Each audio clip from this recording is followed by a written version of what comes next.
السلام عليكم، اللهم صل وسلم وبارك على سيدنا محمد وعلى اله وصحبه وسلم. ازيكم عاملين ايه؟ يا رب تكونوا بخير. وحشتوني جدا جدا. طبعا انا عارفه ان انا بقالي فتره ما نزلتش فيديوهات ومقصره معاكم، وبالاكتر فيديوهات روتين. بس باذن الله انتظروا الفيديوهات اللي جايه. هتكون فيديوهات محفزة جدًا هتعجبكم إن شاء الله. اللي لسه بقى ما اشتركش في القناة ينزل يشترك ويفعل الجرس عشان يوصل له أي فيديو أنزّله، يوصل له بيه إشعار على طول. يالّا بينا بقى نخش على الفيديو ونشوف الفيديو بتاعنا النهارده هيكون عامل إزاي. طبعًا زي ما إحنا متعودين أي فيديو روتين أنا باخدكم جولة في المكان الأول علشان نشوف شكله قبل ونشوف شكله بعد. استنوا معايا لآخر الفيديو وإن شاء الله هتشوفوا معايا الشكل النهائي في الآخر. وطبعًا هاستنى رأيكم تحت في التعليقات. أنا هنا ابتديت معاكم بالبوتاجاز. طبعًا أنا بقى لي فترة ما غسلتوش، متعمدة إن أنا أسيبه كده علشان يوم ما أعمل معاكم الفيديو يكون ظاهر معاكم الشكل اللي أنتم شايفينه ده، أو بمعنى أصح يبان الفرق مثلًا لمّا أنضّفه، اللي هو فعلًا ما كانش نضيف وإحنا نضّفناه مع بعض. ما حبيتش إن أنا أطلع مثلًا أعمله معاكم وهو نضيف، فمش هيكون في أي فرق في الفيديو ولا هيكون له لازمة الفيديو.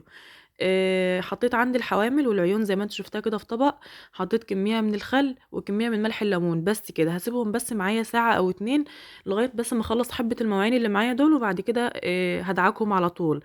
خليكم معايا ونشوف بقى هنعمل إيه مع بعض. نسمي بقى كده بسم الله ونبتدي بقى نعمل مع بعض المواعين. طبعًا أول حاجة هاعملها هافضّي كل المواعين اللي في الحوض دي هاشيلها، وبعد كده هاغسل الحوض بسلكة كده الأول. طبعًا السلكة اللي هاغسل بيها المواعين غير السلكة اللي أنا هاغسل بيها الحوض. هاغسله غسلة على السريع كده الأول علشان خاطر وأنا باشطّف كده ويكون فاضي معايا ونضيف. هابتدي بقى بالكوبايات زي ما قُلت لكم. السلكة بتاعة الحوض غير السلكة بتاعة المواعين. طبعًا أي مواعين هاشطفها هاحطها عندي في طبق كده حاطاه ورايا، هاحط فيه المواعين على طول، مش هاحط في المطبقية لإن المطبقية أنا هانزّلها وهاغسلها. الفيديو النهارده هانزّل كل اللي في الدولاب عندي وكل البرطمانات وكل حاجة هاشيلها وهاغسلها. فأنا مش عايزة بقى إن أنا أغسله أرصه وبعد كده أرجع أنزّله تاني. لأ، هنعمل مع بعض واحدة واحدة كده. المواعين اللي هاغسلها هاحطها عندي في طبق وهاطلّعها برّه المطبخ خالص. وبالنسبة برضه للدُّلف، كل المواعين اللي عندي في الدُّلف برضه أنا طلّعتها. كل الحاجات دي طلّعتها وفرشت ملاية كده وابتديت اللي أخلّصه أطلّعه يصفّي المَيّة برّه. بالنسبة للحوامل زي ما شُفت معايا كده أنا حطيتهم في خَل وملح ليمون. بالنسبة بقى للمَيّة اللي أنا كنت حاطاها عليها، المَيّة أنا غالياها على البوتاجاز. غليتها خلّيتها تغلي كويس وبعد كده نزلت بيها على الحوامل. لإن طبعًا أنتم شُفتوا إن الحوامل ما كانتش نازلة معايا في الطبق، لإن الحوامل عايزة طبق أوسع من كده. وفي نفس الوقت المَيّة المغلية ده أول ما أنزّلها على الحوامل هتخلّي الدهون اللي فيها تتشال معايا بكل سهولة. فأنا عملتها كده علشان خاطر طبعًا ما كنتش هابيتها في المَيّة، لأ أنا سِبتها بس ساعة أو 2 كده على بال ما روّقت المواعين اللي على الحوض. وعملت كام شغلانة كده وبعد كده قعدت مسكت كده سلكة وصابونة من اللي كنا عاملينه مع بعض. الصابون ده والله العظيم حلو جدًا، أتمنى تجربوه. إن شاء الله هاسيب لكم الفيديو تحت في صندوق الوصف. مسكت صابونة كده وسلكة خشنة وابتديت إن أنا أدعك عندي العيون بتاعتي والحوامل. طبعًا الحوامل هتعوز الأول كحت بالسكينة لإن هي عليها طبقة دهون كبيرة. زي ما قُلت لكم أنا سايبة البوتاجاز بقى لي فترة ما عملتش فيه أي حاجة، بالذات الحوامل يعني. يعني أنا ممكن أكون بامسح سطح البوتاجاز مسح عادي بعد كل أكل، إنما الحوامل لأ، باسيبها كل فترة طويلة وبعد كده باعملها. المَيّة السخنة اللي إحنا نزّلناها عليها بتخلّي الدهون اللي فيها بتدوب زي ما أنتم شايفين كده وبتتشال معايا بكل سهولة. بتعوز بس السكينة تمشي عليها. وبعد كده تمسكي بقى السلكة الخشنة برضه وتلفّي عليها كده بالصابونة السمرا بتخلّيها معاكِ زي الفل. جرّبي الطريقة دي وبإذن الله هتبقى طريقة جميلة جدًا، ويعني بالنسبة لِك سهلة وما فيش فيها مثلًا منظّفات اللي هي تحرق إيديكِ ولا الكلام ده. طبعًا في مُزيل دهون كلنا عارفينه، بيزيل الدهون بكل سهولة وعارفين الكلام ده كله، بس هو له أضرار كتير على الإيد وعلى النَفَس، له أضرار في كل حاجة. فده بالنسبة لي طريقة كويسة. عملت معاكم قبل كده فيديو كان كنت بانضّف فيه المطبخ بتاعي وكنت باشيل الدهون اللي فيه باللي هو مُزيل الدهون. طبعًا أنا ما أعرفش اسمه عشان ما حدش يقول لي إن أنا باعمل دعاية. أنا ما أعرفش اسمه. أنا أعرف اللي هو اسمه مُزيل دهون لإن أنا شارياه باللتر. طبعًا بيبقى في أزايز بتيجي كده مُغلقة يعني وبيبقى مكتوب مثلًا عليها الأسامي والسعر والكلام ده، بس ده لأ، ده أنا شارياه باللتر. بصراحة ما أعرفش اسمه إيه، بس هو بصراحة بينضّف الدهون خالص. بس في نفس الوقت يعني فضلت بعدها فترة طويلة النَفَس عندي تاعبني وإيديّا برضه نشفت وبدأ طبقة الجلد اللي فوق دي تتشال بسبب المنظف ده. فأنا مش شايفة يعني إن الدهون عندي كتيرة إن أنا مثلًا أستخدمه. فأنا استخدمت عندي الصابونة والخل وملح الليمون زي ما عملت معاكم في بداية الفيديو. هنا بقى هانزّل عندي كل الحاجات اللي في المطبخ. الدولاب من فوق أنا نزّلت كل اللي فيها ومسحتها بشوية مَيّة بخل بفوطة كده مسحتها على السريع. طبعًا ما حطيتش فيها أي حاجة ولا دعكتها بسلكة، لإن أنا لمّا باجي أدعك بالسلكة البقعة الصفرا اللي أنتم شايفينها دي، فبتلاقي عندي الدهان نفسه هو اللي بيتشال معايا. وبالنسبة برضه لضهر المطبخ نزّلت كل اللي عليه وبرضه مسحته، وكل الحاجات اللي ما كانش ليها لازمة شِلتها ورميتها. عندي بقى المطبخ طبعًا الفيديو اللي أنا كنت عاملاه معاكم قبل كده كان فيديو برضه كان تنضيف المطبخ. كنت عملت معاكم البرطمانات ورصيت فيها التوابل ورصيتهم عندي في الرف اللي أنتم شايفينه ده. طبعًا الرف ده أصلًا من تحت أبلكاش، فزي ما أنتم شايفين كده من كتر البرطمانات اللي كانت فيه، والبرطمانات طبعًا إزاز فتقيلة عليه، فسقط كده زي ما أنتم شايفين. كذا مرّة أثبّته بمسمار فبرضه بينزل تاني. فأنا حطيت ده كده علشان خاطر يداريه ما يبينش يعني الأبلكاش وهو نازل، وفي نفس الوقت يدّي شكل حلو في المطبخ. مسكت بقى عند البرطمانات اللي هي التقيلة خليتها في الجهة التانية، اللي هي المفروض يعني ماسكة شوية عن الناحية التانية، والناحية اللي هي عندي الأبلكاش ساقط فيها، جبت لها بقى هي البرطمانات البلاستيك الخفيفة، وحطيت فيها كميات بسيطة كده من البهارات اللي أنا عايزاها، وخليت بقية الكميات عندي في برطمانات كبيرة في الضلفة من فوق. لو كان عندي مكان كنت رصيت كله في الضلفة من فوق، بس طبعًا لإن أنا بارص المواعين والحلل عندي في الضلف من فوق، فما فيش مكان إن أنا أرص البرطمانات والحلل. فحاولت على قد ما أقدر كده إن أنا أخفِّف يعني، وأشيل البرطمانات اللي هي الإزاز دي، وأحط البديل بتاعها اللي هي البلاستيك الصغيرة دي، وأحط كميات صغيرة. هنا بقى بالنسبة للبوتاجاز الدهون اللي عليه عشان تتشال معايا، برضه ما عملتش أي منظفات ولا عملت أي حاجة. أنا جبت معايا حلة بشوية مَيّة، حوالي كوباية مَيّة حطيتها على النار، وحطيت فيها صابونة برضه من اللي أنا كنت عاملاها معاكم، وحطيت فيها نُص كوباية خل، وسِبتها تغلي. غليت وبعد كده سِبتها بقى تبرد معايا على جنب كده، على بال ما أشيل بقى عندي الsticker اللي هو اللي عندي على البوتاجاز اللي غلّبني بصراحة على بال ما شيلته. بيدّي شكل حلو، بس ساعة الشيل بقى بيكون مقرف، وبالأكتر كمان إن أنا سِبته مدة طويلة، فاتراكم عليه دهون، فكان لازق بطريقة فظيعة. فأنا غليت عندي شوية مَيّة كده وابتديت إن أنا أرُش عليه على أساس يعني إن المَيّة تسهِّل معايا. هي سهِّلت معايا شوية، بس برضه غلّبني على بال ما شيلته. طبعًا أنا لو كنت حاطة الsticker اللي إحنا عارفينه كلنا، اللي إحنا لمّا بنلزقه على الضهر بتاع البوتاجاز بنيجي نشيله نلاقيه اتشال وساب الطبعة بتاعته أو الرسمة بتاعته زي ما هي. أنا لمّا كنت باحط ده كنت باحطه بس باشيل الجوانب بتاعته بس ألزقها، وباسيبه من جوّه الورقة بتاعته زي ما هي ما باشيلهاش. فأنا كنت ماشية على الطريقة دي على طول، بس أنا ما أعرفش إن الورق ده كمان بيلزق. لو كنت عارفة اللي هو بيلزق برضه بنفس الطريقة كنت ثبّته بس ببلاستر من ورا، وما كنتش فكّيت الsticker بتاعه ولا عملته بنفس الطريقة دي زي ما أنتم شايفين. غلّبني على بال ما شيلته، بس المهم أنا نضّفته برضه. زي ما قُلت لكم ما عملتش أي منظفات خالص للبوتاجاز علشان الدهون. هي الصابونة بس غليتها بشوية مَيّة بشوية خل وسِبتها بردت معايا، ورشّيت منها شوية عندي على البوتاجاز، وابتديت بقى إن أنا أدعك عندي البوتاجاز بالسلكة الخشنة والعيون بتاعتي، ودعكت عند البوتاجاز كلّه وحوالين الفرن من تحت والجوانب بتاعته، مسكته كله دعكته بالسلكة. وخليكم معايا ان شاء الله هتشوفوا شكله. طبعا انا معايا ميه بتغلي على النار، كل شويه بفضي عندي على الاستيكر ده علشان يتشال معايا. الميه المغليه بتسهله معايا، عن مثلا ان انا افضل اشد كده من غير ميه، بتلاقيه بتشال بكل صعوبه. فما انصحش حد يعني ان هو يلزقه بنفس الطريقه دي خالص.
وبكده أنا خلاص مسكت كل الحيطة عندي بتاعة المطبخ، كل الجوانب بتاعة المطبخ مسكتها عملتها دعكتها بالسلكة بنفس المَيّة اللي أنا كنت عاملاها للبوتاجاز، اللي هي المفروض مَيّة مغلية وفيها صابونة وفيها شوية خل، دعكت بيها المطبخ كله حيطان وأرضية وخليته زي الفل.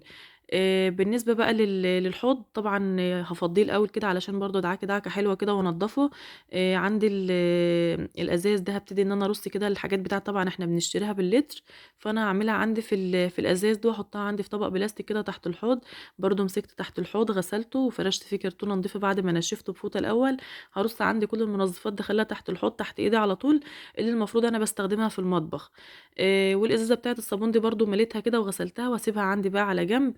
ما عادش فاضل عندي غير اللي هي العارضة اللي المفروض بتاعة المطبخ، اللي هي المفروض تحت النور على طول، فأنا دعكتها برضه دعكة على السريع وشطّفتهم. طبعًا باشطّف وآخد بالي طبعًا وأنا باشطّف لو في مثلًا أي كهربا. عندي اللي هي الزوايا دي كان فيها يعني بين البلاطة والتانية بتلاقوا في حِتَت سودا كده، لإن الحتّة دي عندي على طول فيها مَيّة، اللي هي في ريح الحوض، فبرضه مسكتها دعكتها وطلعت معايا بكل سهولة.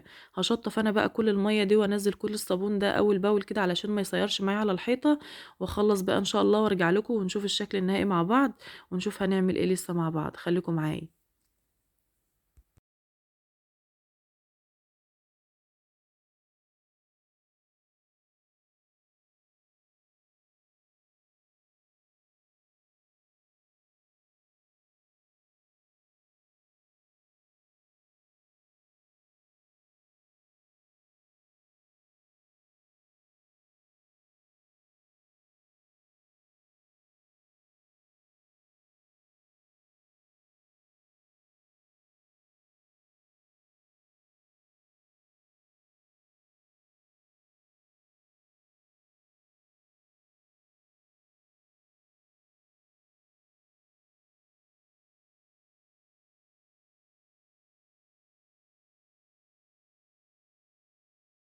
كده بعد ما خلاص غسلت عندي كل الحيطة بتاعتي زي ما أنتم شايفين، هابتدي إن أنا أشطّفها عندي بالمَيّة وأسحب المَيّة ده عندي كده بالمساحة، وبعد كده أنشّف المطبخ عندي بالشرشوبة.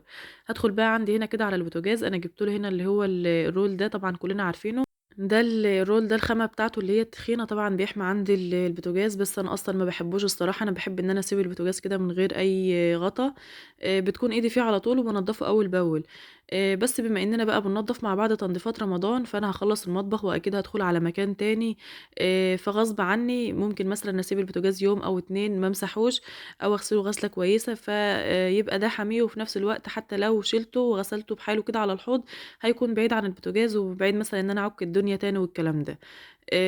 أنا حطيت عند لضهر البوتاجاز اللي هو الرول السيلفر ده برضه ناس كتير حطّته وبتشكّر فيه، أنا عاملاه عندي على البوتاجاز بتاعي، حاطاه في ضهر البوتاجاز بتاعه بصراحة هو كويس، وبيتمسح بكل سهولة وكمان بيتشال بكل سهولة.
خلاص أنا غلّفت البوتاجاز بتاعي زي ما شُفتوا معايا، وركّبت عنده العيون والحوامل بتاعته، وجرّبته كمان بالولاعة واتأكدت إن العيون شغّالة وكل حاجة مِيَّة، مِيَّة الحمد لله. هابتدي بقى إن أنا أرص عندي المواعين بتاعتي في الدولاب زي ما أنتم شايفين كده. كان عندي كمان التربو اللي هو بتاع البصل والثوم، كنت مفضية اللي فيه وكنت غاسلاه. أول ما نشف معايا برضه فرشته كده من جوّه ورصيت فيه البصل والثوم برضه والبطاطس، ورصيت كل حاجة زي ما كانت. هابتدي بقى برضه إن أنا أحط حتة كده من اللي هو السيلفر ده عليه، على الضهر بتاعه كده من فوق بصراحة. السيلفر ده حلو خالص، بيدّي إضاءة كويسة في المطبخ، وبيدّي للمطبخ شكله حلو يعني، بيدّي له شكل مغري الصراحة، وكمان تنضيفه سهل. ودي خلاص كانت آخر حاجة هاعملها معاكم في فيديو النهارده. أتمنى يا رب الفيديو ينال إعجابكم. طبعًا الفترة الجاية هتكون فيديوهات من النوعية دي كتير. استنوا إن شاء الله الفيديوهات هتكون محفزة ومشجعة ليكم ولكل سِت بيت. اللي لسه ما اشتركش في القناة بقى يشترك علشان يوصل له إشعار بكل فيديو جديد أنزّله. ولو الفيديو ده عجبكم أو استفدتوا منه ولو بحاجة بسيطة اكتبوا لي رأيكم تحت في التعليقات. وده الشكل النهائي زي ما أنتم شايفين، وأترككم في رعاية الله، والسلام عليكم ورحمة الله وبركاته.